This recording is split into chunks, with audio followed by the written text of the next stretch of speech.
안녕하십니까 815 가족분 여러분, 주말 잘 보내고 계십니까? 오늘 찐시황 제가 또 이야기를 몇 가지 드려보도록 하겠습니다. 자, 일단 지난 한 주 정말 쉽지 않았던 장이었던 것 같은데, 이번 주부터는 뭔가 조금 달라졌으면 하는 그런 희망 아닌 희망, 또 희망을 가져야 돼 라고 하실 수 있겠지만, 꿈과 희망을 먹고 사는 게 주식입니다. 그죠? 그래서 일단 시장 흐름부터, 한 주간의 시장 흐름부터 우리가 점검하고 다음 주 전략들을 좀 짜보도록 하겠습니다. 시장은 지금 보시는 것처럼 이렇게 빨간색 라인으로 제가 트렌드 라인을 그어놨어요. 이게 2022년도에 저점을 형성했던 그런 구간입니다. 그리고 보시는 것처럼 이제 2023년도 10월, 그러니까 이때 저점을 어디서 형성했냐면, 요때는 이제 9월 말, 그 다음에 12월 말 이렇게 해서 쌍바닥을 찍고 시장이 반등이 나왔고, 2023년도는 이렇게 이제 외바닥으로 상승이 나왔습니다. 그래서 이렇게 이제 어떤 파동에 저점들이 있는 이런 구간들은 의미가 있는 구간인데, 이렇게 이제 트렌드 라인이 하나가 형성이 되는 거죠. 그리고 요번에 봤을 때 이제 그 블랙 먼데이, 요때 요 근처까지 왔다가 반등이 나와줬고, 어저께죠. 어저께 여기를 살짝 이탈시키는 흐름이 나왔지만 결국 종가에는 또 지켜내는 그런 모습을 보여줬습니다. 그러면 이제 이 트렌드 라인은 굉장히 중요한 지지 라인으로 형성이 되고 있구나라는 걸 우리가 확인할 수 있는 거고, 여기가 또 앞에 보면 이렇게 전 저점 구간이었어요. 그래서 전 저점을 살짝 이탈시키지 않으면서 반등이 나와줬습니다. 다들 뭐 삼성전자 7%, 뭐 장중에 한 8% 넘게 올랐던 거 보셨을 거고요. 금요일 날 제가 여러분들께 카페 채팅창에 간단하게 삼성전자의 주가 흐름을 봤을 때는 이제 하방이 멈추고 바닥을 만든 거 아닐까라는 생각이 듭니다라는 이야기를 드렸어요. 그 이유가 삼성전자가 어떤 변동성이 들어왔을 때, 블랙 먼데이 때, 요날 이제 기억을 하실 텐데, 요 급락 나온 날 시장도 10%가 빠졌지만 삼성전자도 거의 한 10% 정도 하락을 했던 기억하실 겁니다. 그래서 제가 거품 물고 이 당일날 지금은 공포에 뭐라도 사야 된다 라는 얘기를 드렸던 게, 이제 지수 자체가 반등이 나올 수 있는 그런 포인트였고, 이게 이제 역대 5손가락 안에 들어가는 그런 급락이었습니다. 그래서 저런 포인트들을 우리가 살려서 매매를 했다라면, 삼성전자만의 주가를 놓고 봤을 때 10% 빠졌던 것도 거의 없었어요. 그죠? 그렇기 때문에 이제 그런 포인트를 살릴 수 있었던 거. 근데 어저께는 삼성전자가 뭐 종가 기준으로 한 7% 이렇게 빠졌는데, 좋은 이슈가 있었습니다. 장마치기 한 10분 정도 남기고 이제 뉴스 발표했고, 시간 외에서 또 그 뉴스 덕분에인지는 모르겠지만 어쨌든 3%의 상승이 나왔어요. 자, 그래서 이거 합치면 어제 실질적으로 한 10%의 상승이 나온 겁니다. 삼성전자가 뭐 하락으로 10%, 상승으로 10%, 굉장히 큰 변동이거든요. 근데 이러한 어떤 그 굉장한 큰 변동이 나왔을 때 우리가 어떤 변곡점이 될 가능성에 대한 부분들을 항상 생각을 해놓고 봐야 돼요. 특히나 이 한국 시장에서 삼성전자가 차지하고 있는 비중이라는 게 굉장히 크기 때문에 그 정도의 변동은 어떤 일시적인 아니면 단기적인 변곡점은 만들어질 가능성이 상당히 높다. 이게 이제 최저점이 될지는 좀 더 지켜봐야 되겠지만, 가격적으로 오만전자 저는 충분히 저점이 될 수 있다라고 생각을 하고 있습니다. 그래서 일단 지수 자체는 이 추세대 하단 자리에 놓여 있고, 여기에서 이제 반등이 나오는 거, 어느 정도의 반등이 될 것인가, 그게 일단 관건이 될 거예요. 앞에 이제 넥라인이라고 할 수 있는 가격단이 2490포인트, 여기까지 일단 반등이 올라올 수 있다라고 생각하고 있고요. 여기를 저항으로 잡고 이렇게 이제 꺾이는 그림이 나오면 뭐 이 하락으로 내려오는 이 추세가 진행이 된다라고 봐야 되겠지만, 요 구간을 일단 지켜내는 그런 모습들이 이어진다라면 이제 국내 증시도 방향을 좀 전환할 수 있는 그런 포인트는 잡히지 않았나라는 생각이 듭니다. 이제 집 나갔던 외국인들이 어느 정도 규모로 이제 들어와 주느냐, 이게 이제 하나의 관건인데, 수급 내용을 한번 살펴보면요. 자, 보시는 것처럼 코스피는 계속해서 지금 매도세가 나오고 있죠. 그런데 금요일 날 기관과 외국인들 매도세가 나왔지만 그렇게 크지 않았어요. 특히나 이제 이 중에서 주목할 만한 게 외국인이고, 여기에서 거의 뭐 매도의 일변도로 나왔던 게 이제 삼성전자라고 보시면 되거든요. 그래서 삼성전자가 이렇게 잡혀 있는데 외국인들이 조금 매수를 했어요. 그죠? 보이시죠? 뭐 그동안에 매도했던 거에 비하면 조금 아쉬운 그런 매수세긴 하지만, 이 정도의 매수세로도 굉장히 큰 폭의 상승이 나왔다라는 거, 이게 중요한 포인트고요. 개인 투자자분들이 매도를 했습니다. 사실 이제 올라갈 때, 그동안 내려올 때 쭉 사다가 올라갈 때 보면 개인들이 반등 나오는 구간에서 다 털리고, 그리고 나서 이제 쭉 가는 그런 흐름들이 엄청 많이 나오거든요. 그래서 지금 이게 바닥이라면 개인들의 매도가 계속 나와줘야 되고, 외국인들, 기관들의 쌍끌이 매수로 이렇게 올라가는 그런 그림이 돼야 될 거예요. 그렇게 됐을 때 일단 삼성전자는 상승이 나오면서 시장을 좀 잡아줄 수 있는 그런 부분들이 분명히 생길 거다라는 부분이고, 다만 시장 측면을 우리가 볼 때 좀 아쉬운 부분이, 지금 보조금 관련해 가지고 2차 전지 요게 이제 이슈가 되면서 셀 3사들 시총이 크잖아요. 걔네들이 이제 무너지는 가운데 이제 IT 쪽 삼성전자가 이제 받쳐주는 흐름으로 요렇게 약보합 정도로 마감이 되었습니다. 그래서 강한 반등이 나올 수 있느냐, 이거는 이제 2차 전지의 하락이 어느 정도 바닥을 잡아주는 모습이 된다라면 저는 강한 반등은 나올 수 있다라고 생각하거든요. 왜냐하면 삼성전자가 올라간다라는 전제를 우리가 깔고 본다라면 뭔가 다른 묵직한 기업들이 더 밀리지 않는다라는 관점에서 그렇게 좀 해석을 해볼 수 있을 것 같고요. 그러면 삼성전자가 왜 저는 올라갈 거라고 생각을 하느냐, 좀 전에 말씀드렸던 어떤 변동성, 삼성전자 어제 이제 7% 상승, 이게 역대 두 번째 상승이에요. 언제 이런 상승이 있었냐면, 다들 기억하실 텐데 팬데믹 때 요 보시면 앞에 8% 상승이 나왔었죠. 그 다음 날도 이제 뭐 9% 상승이 나왔습니다. 고가까지 친다라면. 근데 이제 종가 기준으로 쳤을 때는 이게 역대 이제 두 번째. 고가까지 친다라고 했을 때는 이 팬데믹 때 이 고점에서 변곡이 만들어졌던 요 시점이 바로 우리가 알고 있는 삼성전자의 펜트하우스 자리 96,000원 갔던 구간이죠. 그래서 이런 식으로 어떤 대량의 어떤 변동성, 엄청 큰 변동성이 나올 때 변곡이 되었던 그런 구간들이 많이 있고, 이번이 그 손에 꼽힐 정도의 또 변동성이 나왔다라는 점에서 바닥이 아닐까, 이렇게 좀 생각을 해볼 수 있을 것 같습니다. 지금 보시는 게 일본 굉장히 큰 흐름인데, 예전에 이제 뭐 이렇게 돌파했던 구간, 그 다음에 저점, 요 박스권의 한 중심 가격단이 또 될 수 있을 거고요. 앞에 이제 전저점은 살짝 이탈을 시켰는데, 요 전저점을 이제 강하게 회복해서 올라오는 흐름이 만들어졌기 때문에 여기 이탈했다가 바로 올라왔죠. 그래서 이 구간을 또 지켜내면서 이제 추세 전환이 만들어지는가, 이게 중요합니다. 그래서 기술적으로는 삼성전자의 고점과 고점이 연결되는 이 저항선, 이게 파란색 라인이 이동평균선인데, 요 이평선을 정배열로 만들어주는 이 구간에서 저는 이제 상승이 나왔으면 5일선이 21선을 골든 크로스 시키면서 이제 전환이 나올 거라 생각을 해서 그때 당시에 단기적으로 좀 한번 베팅을 했었던 부분이고, 그게 이제 안 나오면서 이렇게 20선 저항을 받고 밀려버렸죠.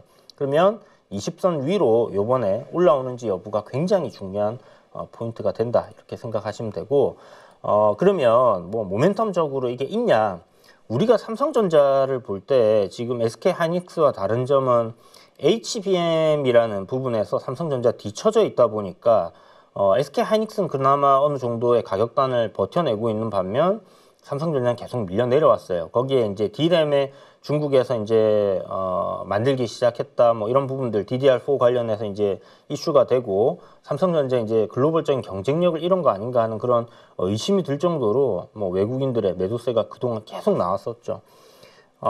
일단 이 하방은 저는 이제 멈췄다라고 생각을 하는데, 좀 전에 보셨던 것처럼 외국인이 수량으로 하면 240만 주 가량을 샀습니다. 금액으로 따지게 되면 1270억 정도, 뭐 사실 앞에 매도한 거에 비하면 얼마 안 되지만 일단 저점 단에서 이렇게 1270억 정도 매수가 들어왔고, 전저점의 지지 라인을 다시 돌려 세웠다, 요거. 그리고 이제 모멘텀적으로 이슈를 우리가 살펴보게 되면, 자, 삼성전자의 이게 이제 장막판 10분 남기고 나왔던 기사인데 10조 규모의 자사주 매입을 하겠다라는 얘기가 나왔거든요.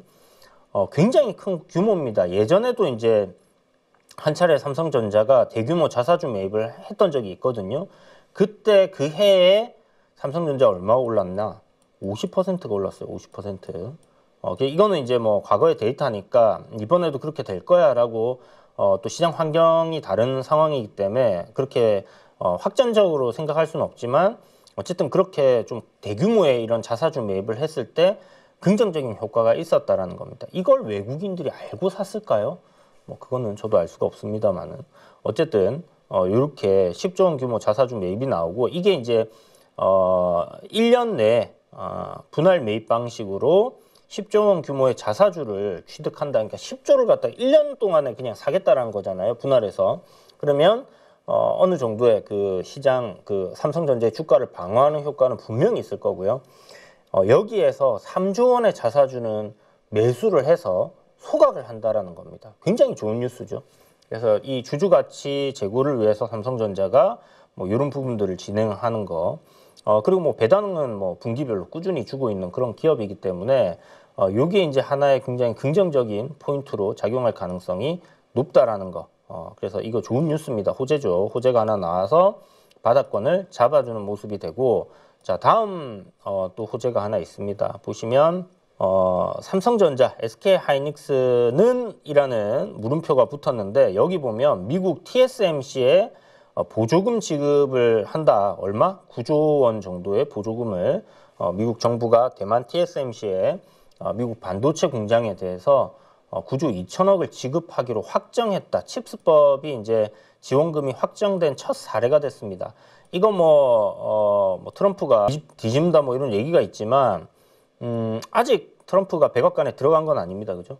그래서 이런 것들을 연내에 좀 지급을 해주면 좋겠네요. 우리 SK하이닉스와 삼성전자도 보조금을 좀 받는 쪽으로 빨리빨리 진행이 돼가지고 뭐 나중에 받은 거 토해내라고 하지는 않을 거 아니에요. 그죠? 요것도 칩스법에 대해서 이제 트럼프 당선되면서 이런 거 이제 첨단 제조 장비를 건설하는 기업들에게 주는 어떤 혜택들을 못 받는 거 아니냐 하는 부분들이 있었는데 충분히 그 트럼프 당선되기 전에 좀 돈을 받을 수 있는 그런 상황이 되었으면 좋겠습니다. 그래서 일단은 이것도 여전히 좋은 호재다라고 보시면 될 것 같기 때문에 앞에 보셨던 것처럼 이제 자사주 매입, 자체적으로 어떤 주가 방어를 위한 주주가치 제고를 위한 어떤 액션이 들어왔고 여기에 대해서 이제 보조금까지 지급이 된다라는 그런 내용들이 하나가 있고요. 그 다음에 이제 또 삼성 관련해서 나온 기사 중에 눈여겨볼 만한 게 바로 이겁니다. 삼성 내년 3분기에 XR 안경 50만 대 출시, 메타 스마트 안경과 흡사하다. 요거는 사실 삼성전자의 어떤 하나의 또 포인트가 될 수 있는데 저는 메타 스마트 안경을 보고 이거는 약간 좀 게임 체인저가 될 수 있겠다라는 생각을 했거든요. 그러니까 우리가 기존에 투지폰을 쓰다가 스마트폰으로 넘어오면서 세상이 좀 바뀌었잖아요. 이것도 하나의 어떤 굉장히 생활에 있어서 유용한 그런 포인트들이 되지 않겠냐라는 생각이 들고 뭐 스마트폰과 아니면 이제 이 스마트 안경과 결합이 돼서 사람들이 그동안 평소에는 뭐 지하철 타고 가면 다들 핸드폰 이렇게 보고 있지 않습니까? 그냥 앞을 바라보고 있으면 이 안경 안에서의 화면들을 이렇게 보고 있는 남들에게는 안 보이지만 그런 상황이 될 수 있고요. 스마트폰이 맨 처음 나왔을 때 제가 이제 거의 국내에서 처음으로 이제 스마트폰을 쓰면서 했던 얘기가 지금 어떤 사업을 한다면 스마트폰 관련된 사업을 해야 되고 모든 사람들이 이제는 이렇게 고개를 숙이고 있을 거다. 자기 스마트폰만 보고 다니는 그런 세상이 올 거다라는 얘기를 딱 국내에 스마트폰 처음 나왔을 때부터 얘기를 했거든요. 근데 그게 이제 시간이 지나서 보니까 모든 국민들이 다 스마트폰을 쓰게 되는 그런 상황이 올 거라는 게 그대로 맞아 떨어졌는데 이번에 이 스마트 안경도 어느 정도의 가격단이 이제 대중화될 수 있는 가격으로 내려온다. 그러면 그럴 가능성 저는 상당히 높다라고 생각을 해요. 자, 근데 아직은 뭐 시간적인 부분을 생각하면 뭐 갈 길이 많이 멀어 있습니다. 뭐 2년이 될지 3년이 될지 이제 대중화되기까지는 그 정도의 시간이 걸릴 거고. 그런데 이게 중요한 포인트는 뭐냐면 새로운 어떤 상품이 대중화될 수 있는 상품이 나온다라는 거고, 지금 스마트폰 없는 사람 거의 없잖아요. 그죠? 이 정도의 어떤 글로벌적으로 대중화될 수 있는 상품이 만들어지고, 거기에서 삼성전자가 전자회사잖아요.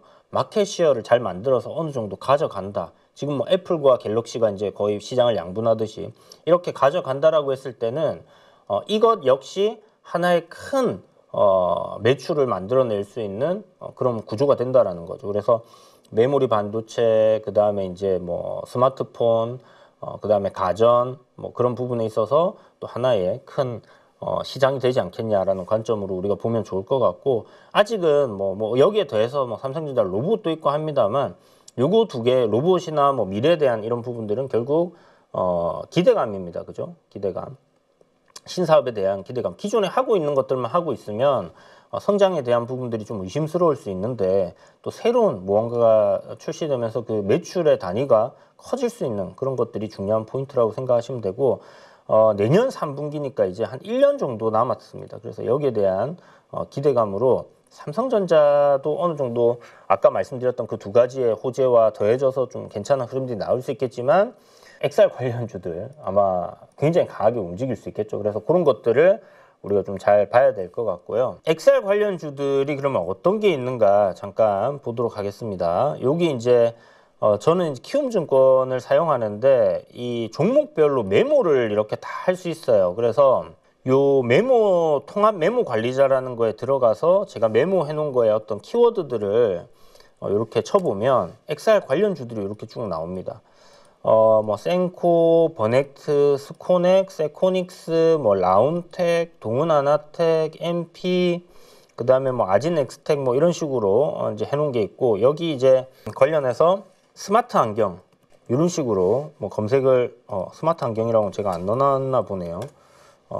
메타라고 한번 쳐볼까요? 지난번에 이제 메타 스마트 안경이 나오면서 움직였던 거 뭐 그런 것들이 있기 때문에 요 내에서 이제 또 찾아보면 이렇게 나오고, 그래서 이런 메모를 여러분들이 항상 어떤 스터디를 하거나 할 때 종목들에 이렇게 좀 넣어 두시는 게 이런 게 좋다라는 얘기를 드리는 거고, 유프렉스라는 종목이 있거든요. 유프렉스. 이 종목이 이제 뭐 시세가 대단히 강하진 않았습니다만은, 여기 보시는 것처럼 이게 이제 메타의 스마트 안경이 나오면서부터 이제 움직임이 좀 강하게 보여줬던 그런 부분이고, 지금 전저점 구간에 놓여 있습니다. 그래서 스마트 안경 관련된 이슈가 불거졌을 때 이 뉴프렉스가 한 번 더 움직일 수 있는 그런 그림이 될지 그걸 이제 잘 봐야 될 것 같고, 이때가 이제 블랙 먼데이 때네요. 그래서 그 전저점 시장과 거의 비슷한 위치에 놓여 있죠. 그래서 이게 거래대금은 좀 적지만 투자를 좀 할 만한 종목, 그러니까 단타를 치기보다는 뭐 조금 뭐 물론 들어갔는데 시세가 빨리 올라온다 그렇다면 우리가 짧게 먹고 나올 수 있겠지만, 시세가 강하게 안 나온다 하더라도 좀 꾸준한 상승 흐름을 만들어질 수 있다. 그래서 손익비가 괜찮은 구간, 손익비가 괜찮다라는 건 뭐예요? 손절이 짧다라는 거거든요. 위로는 올라갈 수 있는 구간은 넓고, 그러면 이걸 손절을 짧은 구간에서 손절을 안 하면 그 손익비의 의미가 없어지는 겁니다. 그걸 꼭 기억하시고, 손익비 좋은 구간의 어떤 그 단타가 아니라 약간 단기 스윙이라든지 뭐 어떤 그냥 스윙으로 이렇게 한 2주, 3주, 한 달 내에 정도의 어떤 공략을 해볼 수 있는 그런 종목이 될 거라는 생각이 들고요. 지금 시가총액이 대충 1000억 조금 넘어가거든요. 1070억 정도가 됩니다. 그런데 올해 추정 실적이 173억이에요. 여기에 이제 보수적으로 우리 제조업들 멀티플 해주는 거, 그러니까 업종별로 다들 그 받는 평균 퍼가 다 틀리잖아요.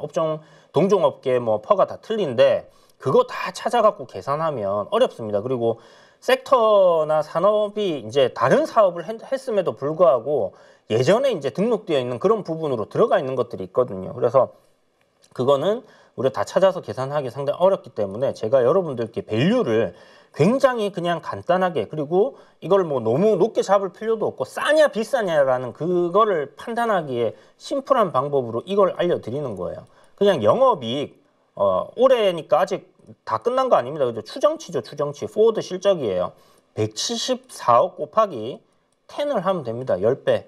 10배는 왜 해주냐? 코스피 평균 퍼 뭐 10배, 15배 정도 이렇게 생각하시면 되고, 그 정도를 해줬을 때 적정 시가총액은 1740억이 될 거예요. 그러니까 아까 얼마라고 했죠? 1,070억이라고 했죠? 싸다. 지금 시가총액이 적정 시가총액이 1,740억이 돼야 되는데 지금 현재 1,070억이니까 이게 지금 보시는 것처럼 이렇게 싸다, 싼 국면에 있다라고 볼 수 있겠고, 근데 올해가 이렇게 실적이 좋고 내년부터 안 좋아진다 그러면 볼 필요가 없어요. 왜냐하면 실적은 미래의 실적을 계속해서 반영해 가는 거잖아요. 그게 다 기대감이잖아요. 그래서 내년 실적을 보니까 199억, 내후년은 240억. 이거 다 이스트메이트, 그러니까 결국 추정치입니다. 추정치. 이 정도 될 거야라는 거를 가늠하는 거기 때문에 달라질 수 있다라는 거. 이걸 맹신을 하면 안 돼요. 그렇지만 일단 어느 정도 가이드가 이렇게 잡혀 있다라는 거는 우리가 생각해 볼 수 있는 부분이니까 지금 주가 위치도 괜찮고 어떤 엑사에 대한 어떤 호재 이런 것들이 있기 때문에 우리가 한번 기대를 해볼 수 있다. 이 정도 생각을 하시고, 요거 관련돼서는 뭐 종목들이 시장에서 사실 월요일부터 선택을 해줄 겁니다. 대장이 되는 종목이 있을 거고 부대장이 되는 종목이 있을 거고 뭐 시세 탄력이 좀 적은 종목들도 있을 텐데, 저는 이제 이 내년에 이 엑사를 출시를 두고 투자를 할 만한 회사는 뉴플렉스다. 그 다음에 이제 이게 테마가 형성돼서 여기서 이제 움직이는 것들, 뭐 라운텍이라든지 뭐 미니, 뭐 LED, 뭐 이런 것들 움직이겠죠. 그런 것들은 또 시세가 강한 거는 매매 관점으로 우리가 또 볼 수 있는 거니까, 어쨌든 테마 형성됐을 때 시세 강하고 대장은 매매. 그 다음에 어떤 뭐 투자로 갈 수 있는 것들, 뭐 또 매매만 하시는 분들이 아니라 직장인 분들도 많으시니까 직장인 분들은 조금 느긋하게 이런 것들을 보시면 좋지 않겠나라는 관점에서 뉴프렉스를 여러분들께 이야기를 드리는 거다, 이렇게 생각하시면 될 것 같아요. 자, 그리고 지난 시간에 우리 SAF에 대해서 좀 공부를 해봤었고, 오늘은 재건 테마에 대해서 좀 이야기를 한 10분 정도 드려보도록 하겠습니다. 재건 테마 기억나실지 모르겠지만 제가 이제 테마주들 좀 거품 물고 얘기할 때가 있어요. 그냥 뭐 어줍잖은 테마들 같은 경우 그냥 뭐 대충 한번 간단하게 이야기하고 마는데, 초전도체가 나왔을 때도 막 거품 물고 사라고 이야기를 드렸었고, 사야 되는 것 같다 뭐 이렇게 제가 좀 강하게 얘기 못하는 이유가 있습니다. 좀 혹시나 또 가족분들 또 테마주 물려서 뭐 고생할까 걱정을 하시는 분들이 많아가지고 테마주 얘기하면 욕을 너무 많이 먹더라고요. 그래서 좀 시원하게 얘기를 못 드리는데, 비트코인도 뭐 사야 되는 시점이다 라는 얘기를 계속 드렸었고, 그런 것처럼 어떤 그 시세가 크게 올라갈 수 있는 포인트들이 나왔을 때 그 초입에 사야 되거든요. 초입에. 그러니까 위에 올라가면 그때는 그냥 매매 관점인 거예요. 내가 늦게 봤다, 이게 늦게 좀 알아차렸다 그러면 그때는 매매 관점인 거고, 그게 이제 단기 매매가 될 수도 있고 뭐 단타가 될 수도 있는 건데, 지금 모멘텀은 단기 정도로는 우리가 볼 수 있는 부분이다 라는 생각이 듭니다. 그래서 이거 7월쯤에 이제 제가 SY스틸텍이 대장입니다라고 얘기를 드렸던 게, 이거 보시면 상한가가 이제 나오고 이 방향을 전환할 수 있는 그런 모습들, 그 다음에 미국 대선을 앞두고 그때 다 이야기를 드렸던 거거든요. 결국은 시간이 지나서 보니까 어떻게 돼 있냐, 이거 처음에 상한가 나오고 테마가 딱 형성이 되었을 때 그 이후에 눌릴 때 매수를 하라고 이야기를 드리잖아요. 좋은 종목들이 어떤 시그널들이 탁 들어왔을 때 그게 연속성이 있을지 없을지를 판단을 해서 연속성이 있다라고 생각이 되면 올라갈 거니까 내릴 때 사야 돼요. 그래야 우리가 유리한 매수가를 가지고 끌고 갈 수 있거든요. 그게 DS 단속도 첫 상한가 나왔을 때 제가 이야기를 드렸지 않습니까? 이거는 좀 끌고 갈 만하다, 투자의 관점으로 볼 만하다. 그러면 음봉 나올 때마다 사세요라고 해가지고, 그때 첫 상 이후에 여러분들 음봉 두 개가 나왔었는데, 그때 사신 분들은 수익이 얼마나 컸어요, 단기간에. 물론 뭐 단기간에 그렇게 갈지는 저도 몰랐죠. 저는 이제 조금 중기적으로 천천히 올라갈 거라 생각했는데, 역시나 제가 이제 좋게 생각했던 거는 남들도 다 좋게 생각한다, 그죠? 그런 생각을 가진 사람들이 모여서 매수세가 형성이 되고, 그게 시세를 만들어내는 그런 상황들이 되었다라고 보시면 되는 거고, 지금 현재 재건 테마는 앞에 요 때가 가장 이제 테마의 초입으로 매수를 할 만한 구간이었습니다. 이게 이제 보면 돌파했던 구간에서 이제 이 지지를 받고 또 올라오는 그런 형태도 있었고요. 또 박스권을 이렇게 이제 형성을 해 놓은 거, 여기서를 또 돌파를 하고 또 눌렸다가 지금 이렇게 한번 올라오는 이런 흐름도 있었잖아요. 그래서 요 구간, 요런 구간, 요 신고가 구간으로 들어가는 요 구간이라서 제가 이제 금요일 아침에도 여러분들께 신고가 종목들을 계속 보세요, 시장이 내려받고 있는데 올라가고 있습니다, 이런 이야기들을 드렸던 거잖아요. 그래서 뭐 했째 그랬째가 아니라 지금 이 재건 테마는 당장 끝날 가능성보다는 좀 더 이어질 가능성이 높다라고 생각하시면 돼요. 현재 모멘텀이 뭐였냐? 트럼프 대통령이 평화 특사 임명하겠다, 내각을 구성하는 데 있어서 임명하겠다는 얘기를 했거든요. 그래서 우크라이나와 이제 러시아의 전쟁을 종결하기 위한 평화 특사를 이제 지정하겠다는 얘기가 있었고, 지난주 주말에 나왔던 거는 푸틴과 그다음에 젤렌스키 통화를 했는데 둘 다 긍정적인 표현을 했다라는 그런 부분들이 있었습니다. 자, 그래서 이 특사가 진행된다라는 거 하나 하고, 그 다음에 또 뭐예요?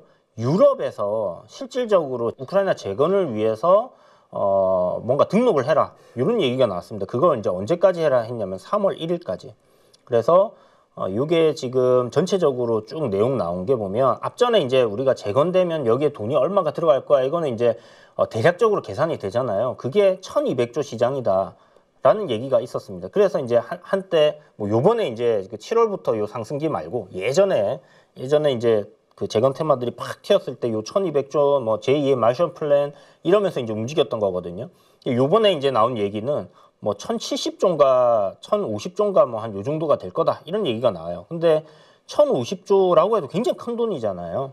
그래서 뭐 이게 실질적으로 우리가 뭐 수혜를 입는 기업들을 찾아보고 필요 없습니다. 테마 주는데 무슨 실질적인 수혜를 입는 종목을 찾아봐요. 물론 그런 종목을 찾아서 그런 기업들이 꾸준하게 실적을 내고 올라가면 좋겠지만, 실질적으로 어떤 사업이 진행되는 시점에서는 주가가 이미 세론이 나올 수 있습니다. 재료 소멸로. 그래서 이게 이제 종전이 되는 시점에는 재료 소멸이 될 수 있다라는 관점으로 생각을 해야 돼요. 그때 가서 사면 뭐다? 그 호구되는 겁니다. 그렇게 생각을 하고 보세요. 물론 뭐 그때 가서 뭐 테마도 없고 장도 지지부진하고 먹을 게 없는 그런 시장이면 또 이제 재건 쪽으로 한번 가는 그런 흐름들이 될 수는 있겠지만, 어찌됐든 지금 7월부터 이미 4배가 올랐어요. SY 스틸텍이 대장이잖아요. 4배가 상승했습니다. 그러면 지금부터 아까 3월 1일이라는 일정이 유럽에서 이제 정해놨기 때문에 거기에 이제 기업들이 막 등록을 할 거란 말이죠. 그러면 어떻게 될까요? 지금 11월이니까 3월까지 한 달, 두 달, 석 달, 한 석 달 남았네요. 중간에 좀 부침들은 있을 수 있겠지만 뭐 우상향 흐름을 탄다라고 했을 때 10배짜리가 나올 수도 있는 거고, 뭐 7배짜리가 나올 수도 있는 거고, 8배짜리가 나올 수도 있는 거고, 이건 뭐 10배가 됩니다, 7배가 됩니다 이러면 사기꾼이에요. 그죠? 미래 주가를 누가 알겠습니까? 그런데 우리가 아는 건 뭐예요? 이 지금 모멘텀이 진행이 되고 있고 여기에 대한 기대감은 시장이 지금 투영이 되고 있다는 겁니다. 가격으로 확인할 수 있잖아요. 그래서 추세가 상승이고 신고가에 들어가고 우상향을 하고 있으면 어디까지 갈지 몰라요. 하지만 조정이 나오면 이 기대감이 지금 유지가 되고 있냐 없냐를 판단을 해서 매수를 할 수 있는 근거로 활용을 할 수 있다. 이게 제일 중요한 포인트거든요. 그러면 물론 시세 연속성 상가 갈 만큼 강했기 때문에 연속성이 또 나오고 각은 더 가팔라질 겁니다. 저 밑에서 살 때보다 점점 갈수록 난이도가 높아지는 거예요. 그렇지만 충분히 여기서 또 쉬어가는 구간들이 나올 거고, 또 올라간 뒤에 쉬어가는 구간이 나온다든지 아니면 시세 한번 줬다가 또 밀리면서 매수를 할 수 있는 기회를 줄 수도 있을 겁니다. 그래서 눈여겨보고 있다가 상승이 나왔다가 조정이 나와서 하락을 멈추고 돌리는 시점이라든지 지지 구간이라든지 내리는 걸 멈췄다 싶을 때부터 조금씩 분할 매수를 해서 또 올라갈 때는 매도 관점으로 그렇게 생각한다, 그렇게 해야 된다, 이렇게 생각하시면 되고, 내용들은 여러분들 살펴보시면 SY 스틸텍 같은 게 지금 움직였던 게 그 SY에서 이제 떨어져 나온 거잖아요. 여기에는 어떤 게 있냐, 기업들이 예를 들어서 어떤 황무지를 개간하려고 하면 노동자들이 가서 일을 해야 돼요. 일을 해야 되는데 거기에 숙식을 할 곳이 없으면 어떻게 됩니까? 그러니까 굉장히 빠르게 그 노동자들이 생활할 수 있는 공간들을 만들어줘야 되는데, 그 모듈화 공법이라고 해서 그냥 왜 조립식으로 해서 탁탁탁탁 만드는 거 있죠. 그런 공법을 갖고 있다라고 생각을 하시면 될 것 같고, 그것 때문에 SY 스틸텍하고 뭐 금강공업 이런 것들이 좀 부각을 받는다, 이렇게 보시면 되고요. SG 같은 경우는 이제 도로를 복구해야 될 거 아니에요. 아스콘, 우리가 알고 있는 아스팔트 까는 그런 부분에 있어서 이미 유럽 시장에 진출을 해 있고 거기에 뭐 영업 법인이라든지 이런 것들이 있다라는 걸 알고 있습니다. 그래서 실질적으로 어떤 그 내용들 살펴보시면 사업이 진행될 수 있는 기업은 SG다라고 생각을 하시면 되고, 시가총액이 한 3,500억 정도 되고 지금 보시면 전고점을 돌파하는 위치잖아요. 그래서 지금 종목들을 볼 때 SY스틸텍은 신고가에 가 있고 SG는 이제 신고가에 들어가려고 하고 있고 현대에버다임은 신고가에 들어가려고 하고 있습니다. 그러면 여기서 우리가 공략을 해야 되는 포인트는 이런 거를 또 알려드려야 되겠죠. 얘기가 나왔으니까. 대장은 SY스틸텍이에요. 그런데 요 다음에 더 강하게 움직일 수 있는 거는 그 다음 신고가 직전에 들어가는 종목들이 될 수 있어요. 대장주는 변동성이 클 거고 당연히 매수세가 쏠릴 겁니다. 그런데 그 다음 종목이 이렇게 자세를 신고가를 잡아놓고 있다. 그러면 오히려 월요일 같은 경우는 SG나 아니면 현대해버다임이 더 크게 움직일 수 있다는 걸 꼭 기억하시고 제가 그 기존에 보면 후발주들로 삼부토건이라든지 뭐 범양건영이라든지 이런 것들이 이제 밑에서 올라옵니다 라고 이야기를 드렸잖아요. 얘네들이 이거 올라올 때 시세를 한번 봐봐요. 여기 시세가 꽤나 크게 나왔는데 어쨌든 이 후발주가 이렇게 올라오는 동안에 SY스틸텍은 주가가 어떻게 돼 있어요? 얘가 대장인데 오히려 이렇게 쉬어버렸습니다. 그죠? 후발주들이 맞추기를 하기 위해서 이제 후발주들이 이것저것들이 막 형성되면서 올라오기 시작한다. 이건 뭘 뜻하냐면 테마가 확장이 되고 있다, 커지고 있다라고 보면 돼요.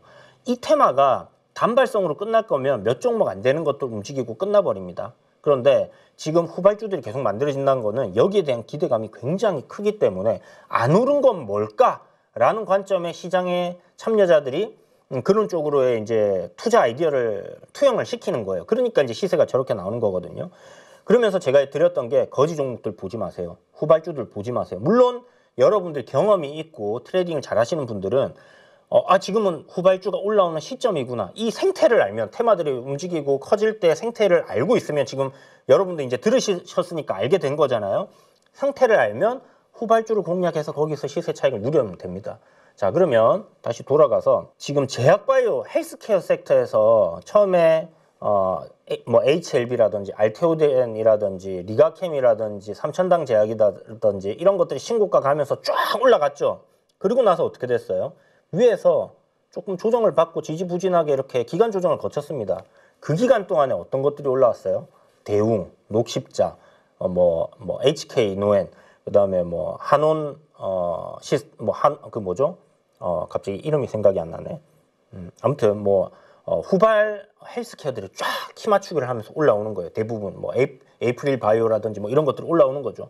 그래서 이게 섹터가 됐던 테마가 됐던 이러한 어떤 판때기가 돌아가는 거를 여러분들이 모르고 하는 것과 아는 거에 엄청난 큰 차이가 있는 겁니다. 포커를 치러 갔는데 딜러가 카드를 돌려요. 근데 오른쪽으로 돌리는지 왼쪽으로 돌리는지 이 사람 다음에 내가 베팅을 해야 되는지 그런 거 모르면 게임을 어떻게 하겠습니까? 그죠? 이게 게임의 룰이 이제 이렇게 돌아가고 있다는 거를 굉장히 쉽게 여러분들께 설명을 드리는 거니까 이런 부분들을 꼭 숙지를 해두시고요.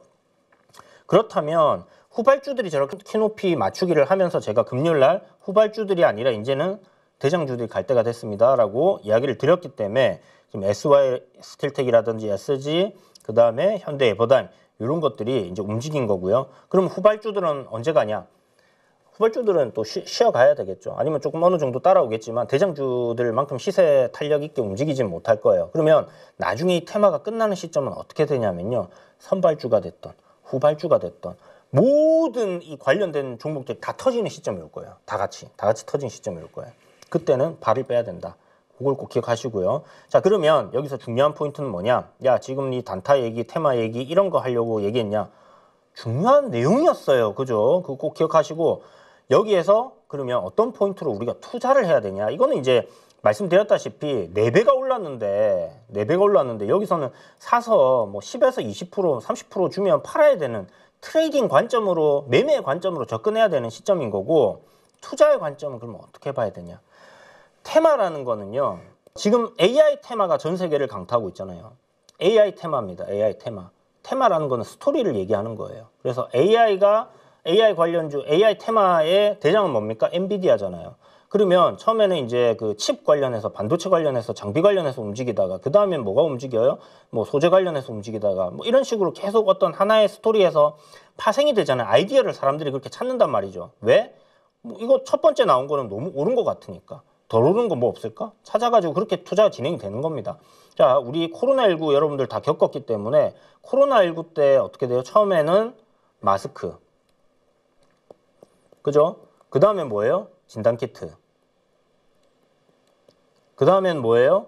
백신. 그 다음엔 뭐예요? 셧다운되고 이러니까 뭐 사람들이 이제 집에서 일할 수 있는 거, 재택근무. 그죠? 원격. 뭐 이런 것들 이제 점점 파생이 되잖아요. 산소호흡기. 뭐 이런 거 하나씩 파생이 되면서 테마가 점점 커지는 겁니다. 그러면 재건은 그렇게 될 수 있느냐? 저는 재건은 그렇게 될 수 있는 테마라고 생각을 하거든요. 그래서 재건. 지금 여기는 이제 정말 다양하게 붙을 수 있겠죠. 인프라도 있을 거고, 전력도 있을 거고, 에너지도 있을 거고.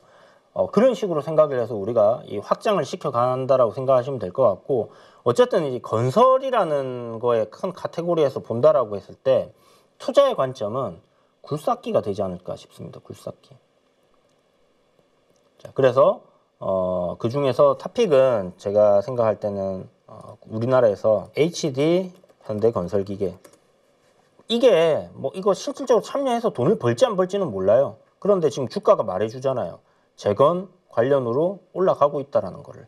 시총이 한 1조 정도 되고 이익 나오는 거 뭐 컨센서스가 조금 미달이 되고 뭐 이런 부분들이 있지만 기본적으로 좀 많이 저평가되어 있는 기업이고요. 지금 보시면 이제 저항에 놓여 있죠. 이 저항을 돌파하면서 시세가 더 나올 수 있을 것이고, 앞에 이제 그러면 요 앞단에 저항은 어디 있느냐? 뭐 이런 구간이 될 겁니다. 그죠? 이런 구간들. 여기 매물이 많을 거 아니에요. 그래서 제 생각에는 이렇게 한 8만 원짜리까지는 좀 상승이 나올 수 있는 그런 가능성이 있다. 8만 원 애게 하실 수 있거든요. 근데 여러분 1년에 10%면 큰 수익이라고 말씀드렸죠. 이게 여기서 바로 갈지 뭐 눌렸다가 갈지 이거는 뭐 알 수가 없어요. 그러면 일단 눌렸을 때 재건이 진행이 되고 일정이 잡혀 있으니까 분할 매수한다는 관점으로 해서 일단은 8만 원까지를 보는 겁니다. 여기는 저항은 저항이니까. 이거 뭐 10만 원 갈 겁니다. 20만 원 갈 겁니다. 그런 거는 그냥 개소리라고 생각을 하시면 될 것 같고요. 왜냐하면 몰라요. 그거는 그 누구도 모릅니다. 미래의 주가인데 누가 그걸 갖다가 가늠을 하겠습니까? 우리가 실적으로 숫자가 딱딱딱딱 찍히는 거는 이거 시가총액 한 이 정도는 되면 뭐 적정 주가입니다라는 얘기를 할 수 있겠지만 꼭 실적대로 그렇게 잡혀 있다고 해서 그렇게 가는 건 아니잖아요. 그래서 그런 부분들 여러분들 생각하시고 접근을 하시고, HD 현대건설 기계가 HD 현대 인프라코어보다는 지금 좀 시세 탄력이 더 좋은 것 같아요. 근데 두 기업 다 괜찮은 관점으로 좀 접근을 해보시면 좋을 것 같고, 여기에 더해서 이제 우리 잘 알고 있는 전력 설비들, 전력 설비 당연히 들어가야 되겠죠. 전력 설비 당연히 들어가야 됩니다. 그 다음에 전선 다 깔아야 될 거 아니에요. 건물 짓고 올리는데 안에 전선 하나도 안 넣을 수 없잖아요. 전선주들도 움직일 겁니다. 이게 지금 당장은 아니겠지만 기존에 이런 것들이 움직이고 난 이후에 재건이라고 하면서 이런 것들도 하나씩 다 움직일 수 있다라는 거. 그걸 꼭 기억하시고, 시간에 뭐 퍼스텍이라는 종목이 움직였어요. 퍼스텍. 이거 왜 움직였냐? 방산인데. 지뢰 제거입니다. 제거. 그죠? 이런 식으로 아이디어들이 이제 파생이 된다라는 겁니다. 그러면 그렇게 아이디어가 파생이 되는데 이거 이렇게 될 거야 하고 미리 들어가 있느냐? 아니에요. 주가가 먼저 움직임이 만들어집니다. 그래서 이렇게 이제 SY 스틸텍처럼 어떤 신고가를 가려고 하는 흐름이 만들어지거나 시세가 나와서 이제 저항 자리에 붙어 있는 뭐 이런 흐름이라든지, 이렇게 보면 뭐 시세가 이미 나와가지고 이렇게 주가가 우상향 흐름으로 만들어져 있잖아요. 그러니까 바닥에 거래대금 없는 거지 종목을 하지 말라는 겁니다. 준비가 이렇게 뭐 바닥은 아니지만 올라왔지만 충분히 더 먹을 수 있는 구간들이 있다라는 거죠. 그래서 시장에서 나만 좋은 게 아니라 다수의 사람, 대중들이 여기에 대해서 관심을 갖고 인기가 있을 만한 것들, 그게 가격에 녹아나기 때문에 그걸 그때 파악을 해서 접근을 하면 된다라는 이야기를 드리는 거고, 간밤에 미증 시가 이제 좀 급락이 나왔기 때문에 국내 증시 삼성전자 좋은 호재가 있어서 좀 쫙 올라주면 좋겠는데, 그게 좀 안 되더라도 이런 식으로 어떤 그 현재 진행 중인 어떤 테마, 큰 테마가 하나 형성이 되어 있고 거기서 또 파생되면서 잘 가는 그런 종목들도 분명 생길 거기 때문에, 그런 쪽으로 우리가 뭐 시세 급등할 때 막 추격 매수하기보다는 조정 나오고 눌림 나오고 쉬어가는 구간들이 있죠. 이평선에 좀 붙어 있을 때, 이격이 줄였을 때 그때 투자를 하면 이렇게 또 수익을 낼 수 있는 부분들이 분명히 생기는 거니까, 요 지금 이야기 드렸던 부분들 여러분들이 한 번 더 머릿속으로 정리를 해보시고 공부를 해보시고 그렇게 하시면 분명히 이 테마뿐만이 아니라 앞으로 일어날 어떤 시장에 형성되는 주도 섹터라든지 테마라든지 어떤 스토리에 따라서 움직임이라든지 이런 것들을 다 보실 수 있습니다. 그리고 마지막으로 지금 보면 오징어 게임 관련된 종목들도 지금 서서히 조정 끝내고 올라오고 있거든요.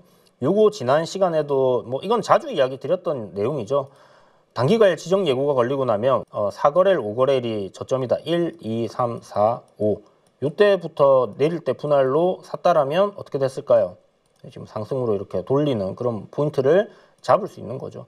뭐 여전히 긍정적으로 볼 수 있는 위치고 이것만 움직이면 안 됩니다. 그래서 관련 종목들이 다 같이 좀 움직여주는 그런 모습들을 보여주고 있으니까 오징어 게임도 12월 26일 공개라서 요 두 테마는 우리가 지금부터 잘 지켜보고 또 수익을 낼 수 있는 포인트로 삼아서 너무 그 공격적인 매수보다는 항상 잃지 않겠다라는 마음가짐을 가지시고 분할 매수 잘 하시면 여러분들 힘든 장에도 수익 낼 수 있는 방법은 있다라는 걸 이야기 드리고 싶습니다. 자, 오늘도 긴 시간 여러분 시청해 주셔서 감사드리고요. 끝나고 나서 스터디 공부할 거니까 그때 좀 더 기술적인 부분에 대해서는 자세히 설명을 드리도록 할게요.